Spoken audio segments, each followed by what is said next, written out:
श्री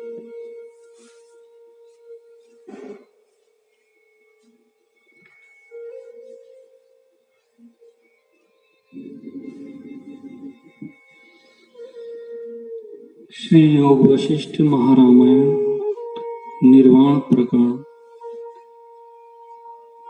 हे राम, जब चित्त शक्ति दृढ़ वासना से मिली होती है तब स्थावर होती है और वह फिर जगती है। जैसे कोई कर्म करता हुआ सो जाता है तो सुषुप्ति से उठकर फिर वही कर्म करने लगता है, क्योंकि कर्म रूपी वासना उसके भीतर रहती है। वैसे स्थावर वासना से फिर जन्म पाएंगे। जब वह वासना हृदय से दग्ध हो तब जन्म का कारण नहीं होती। आत्मसत्ता समान भाव से घटपट आदि सब पदार्थों में स्थित है। जैसे वर्षा काल का एक ही मेघ नाना रूप होकर स्थित होता है, वैसे ही एक ही आत्मसत्ता सब पदार्थों में स्थित है। सब में आत्मा ही व्याप रहा है।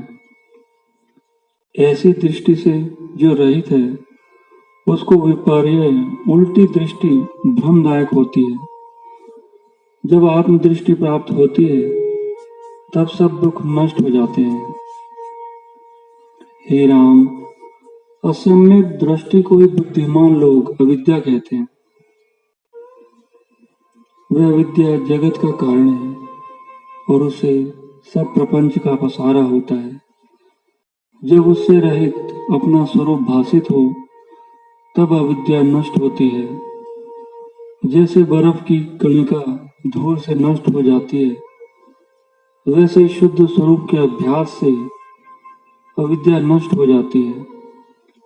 जैसे स्वप्न से उठकर जीव जब अपना स्वरूप देखता है तब फिर स्वप्न की ओर नहीं जाता, वैसे ही शुद्ध स्वरूप के अभ्यास से संपूर्ण भ्रम निवृत्त हो जाते हैं।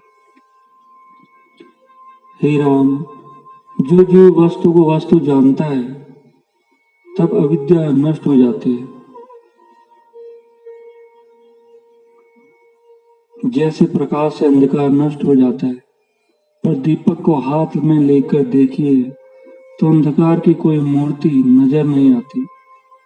और जैसे उष्णता से घृत का पिंड गल जाता है, वैसे आत्मा के दर्शन होने पर अविद्या नहीं रहती।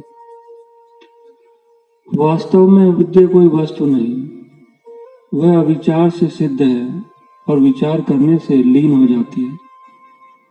जैसे प्रकाश से तम लीन हो जाता है, वैसे विचार से अविद्या लीन हो जाती है। अज्ञान से अविद्या की प्रतीति होती है। जब तक आत्म तत्व को नहीं देखता तब तक अविद्या की प्रतीति होती है, और जब आत्मा को देखता है तब अविद्या का अभाव हो जाता है। प्रथम यह विचार करें कि रक्त मांस और अस्थि का बना जो शरीर है उसमें मैं क्या वस्तु हूँ, सत्य क्या है और असत्य क्या है।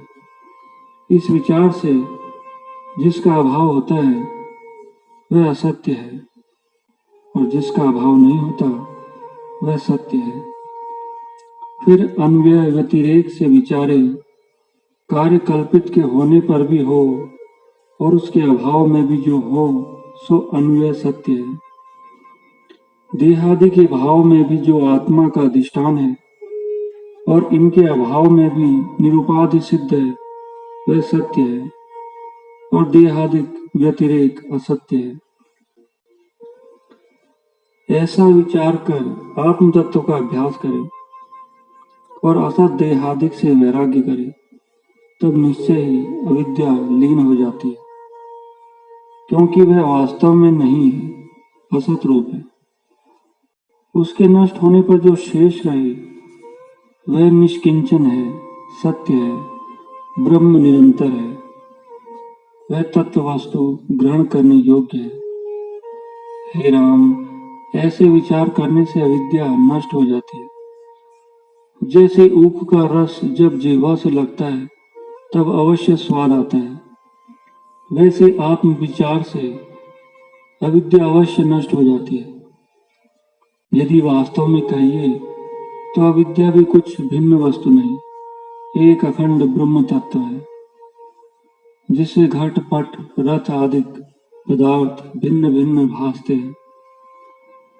उसको अविद्या जानो, और जिससे सब में एक ब्रह्म भावना होती है उसको विद्या जानो।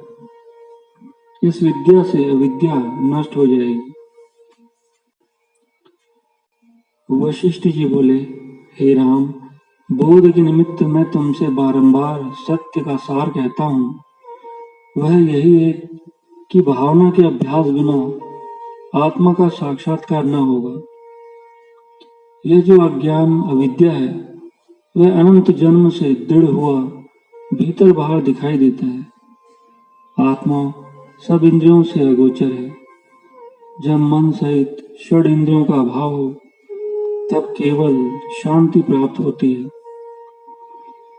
हे राम, जो कुछ वृत्ति बहिर्मुख फुरती है वह अविद्या है, क्योंकि वह वृत्ति प्रपंच को आत्म तत्व से भिन्न जानकर फुरती है, और जो अंतर्मुख आत्मा की ओर फुरती है वह अविद्या है, वह विद्या है। वही अविद्या का नाश करेगी। अविद्या के दो रूप हैं, एक प्रधान रूप और दूसरा निकृष्ट रूप। उस अविद्या से विद्या उपज कर अविद्या का नाश करती है और फिर आप भी नष्ट हो जाती है। जैसे बांस से अग्नि उपजती और बांस को जलाकर आप भी शांत हो जाती है, वैसे ही जो अंतर्मुख है वह प्रधान रूप विद्या है, और जो बहिर्मुख है वह निकृष्ट रूप अविद्या है। इसे अविद्या भाव का नाश करे। हे राम, अभ्यास के बिना कुछ सिद्ध नहीं होता। जो कुछ किसी को प्राप्त होता है वह अभ्यास रूपी वृक्ष का ही फल है।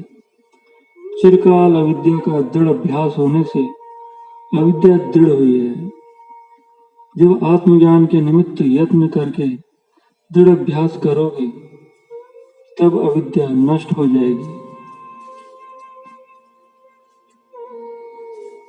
हे राम, हृदय रूपी वृक्ष में जो अविद्या रूपी विष बेली फैल रही है उसको ज्ञान रूपी खड़ग से काटो, और जो कुछ अपना प्रकृत आचार है उसको करो, तब तुमको कोई दुख न होगा।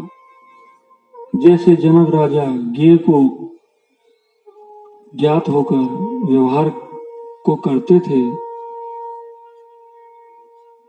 वैसे आत्मज्ञान का दृढ़ अभ्यास कर तुम भी विचरो। हे राम, जैसा निश्चय पवन, विष्णु, सदाशिव, ब्रह्मा, बृहस्पति, चंद्रमा, अग्नि, नारद, पुलह, पुलस्त्य, अंगिरा, भृगु, सुखदेव और ज्ञात के ब्राह्मणों का है, वही तुमको भी प्राप्त हो।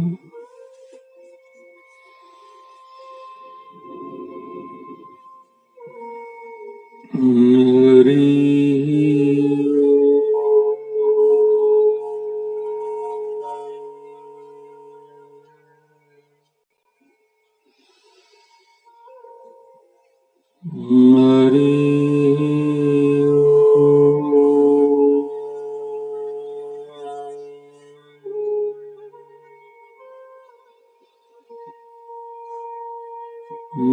हरि